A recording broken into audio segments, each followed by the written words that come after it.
Let us explore the topic of the regression line.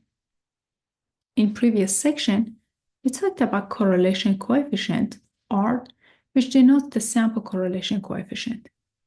It doesn't just measure how clustered the points in a scatter plot are about the straight line. It also helps identifying the straight line about which the points are clustered. In this section, we're gonna work with the regression line and learn how to build a regression line using slope and y-intercept. As we've seen before, our data set on the heights of parents and their adult children indicated a linear association between the two variables. The linearity was confirmed when our predictions of children's heights based on the mid-parent heights roughly follow the straight line. We are interested in two columns, mid-parent and the child. We're going to define a function, predict underscore child, which returns a prediction of the height of a child.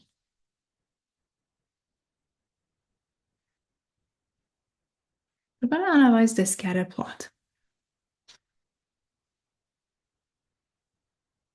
In our scatter plot, on the horizontal axis, we have the mid-parent, and basically on the vertical axis, we have the child height. And this is the line that we visualized before. How good is this line? What is the equation of the best fitted line? These are the types of questions that we're interested in answering.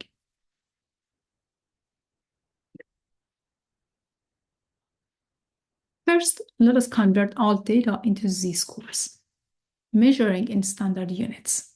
Let's see if we can find a way to identify this line.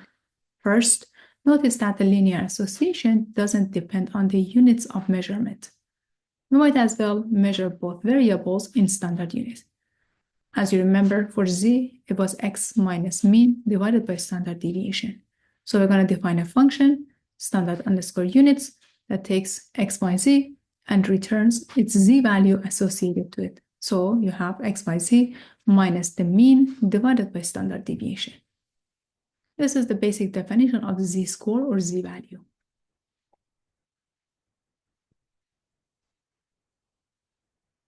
So now if you look at our columns, mid-parent and child in standard unit, these are the values that we have. Some of the values are listed here. Of course, we have more data in our collection. So we standardized all of our values that we're interested in analyzing. As you can see on this scale, we can calculate our predictions exactly as before. First, we have to figure out how to convert our old definition of close or close enough points to a value on the new scale. Remember that we said that the mid-parent heights were close if they were within 0.5 inches of each other. Since the standard units measure distances in units of standard deviations, we have to figure out how many standard deviations of the mid-parent height correspond to 0.5 inches. So we need to make a conversion using the definition of z. One standard deviation of mid-parent heights is about 1.8 inches. So 0.5 inches is about 0.28 standard deviations. Punch that into the formula. Or you can basically calculate the standard deviation using NumPy. This gives you 1.8014 and the rest of the digits. This code basically calculates the standard deviation of a mid-parent column from the heights column. Heights.column 0 extract the first column from the heights table. And as you remember, np.std calculate the standard deviation of these heights. The result is approximately 1.8 inches, meaning that on average, the mid-parent heights deviate from the mean by 1.8 inches. Now let us convert this 0.5 inches into standard form.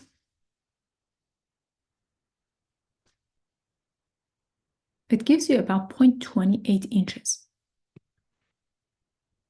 This divides 0.5 inches by the standard deviation of the mid-parent height, which tells you how many standard deviation 0.5 inches represents. Since standard deviation of mid-parent is about 1.8 inches, and we get 0.28 inches, this means that 0.5 inches is approximately 0.28 standard deviations. We're now ready to modify our prediction to make predictions on the standard unit scale. All that has changed is what we are using the table of values in standard units. So instead of working with the original data set, we are working with the standardized unit. The definition of close, which is 0.5 inches divided by the standard deviation of mid-parent, and the rest of the lines of codes.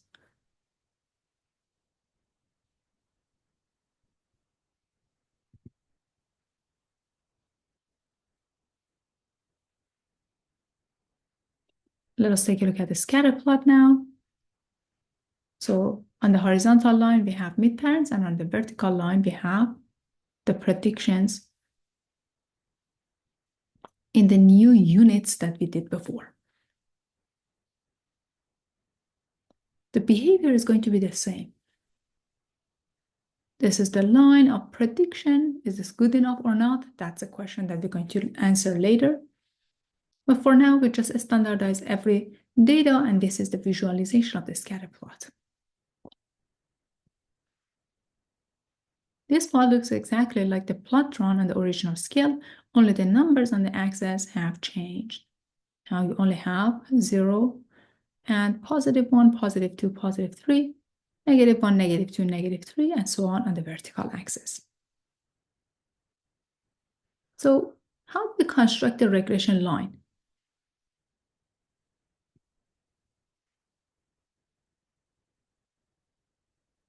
The correlation between mid-parent height and the child height is 0.32.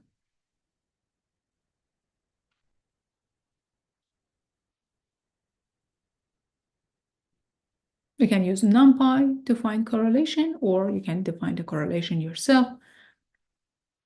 The correlation is about 0.32. We can also find the equation of the regression line for predicting the child's height based on mid-parent height. We need the slope, we need the intercept.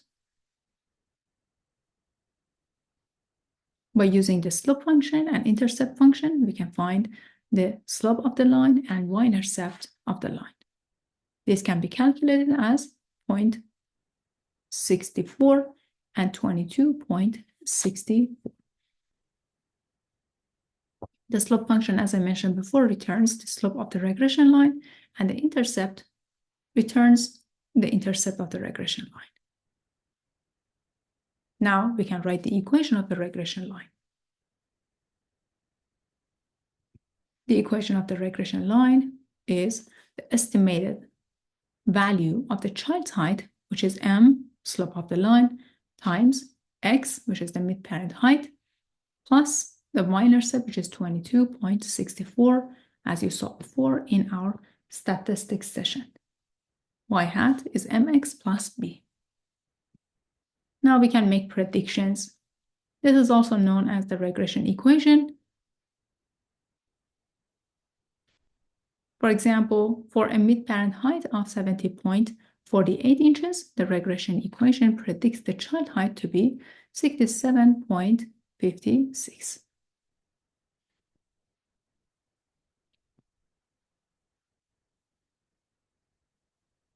So you have the slope multiplied by x value, which is 70.48, plus the family intercept.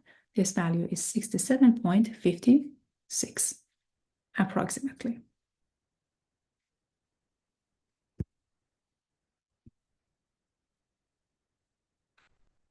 Our original prediction created by taking the average height of all children who had mid-parent heights close to 70.48.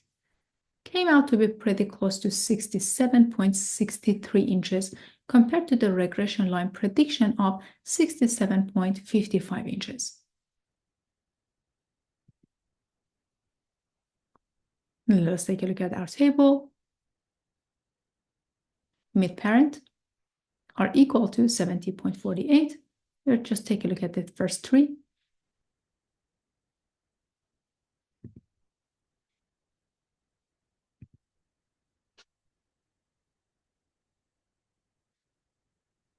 Now let's take a look at all the rows of the table along with our original predictions and the new regression prediction of the children's height.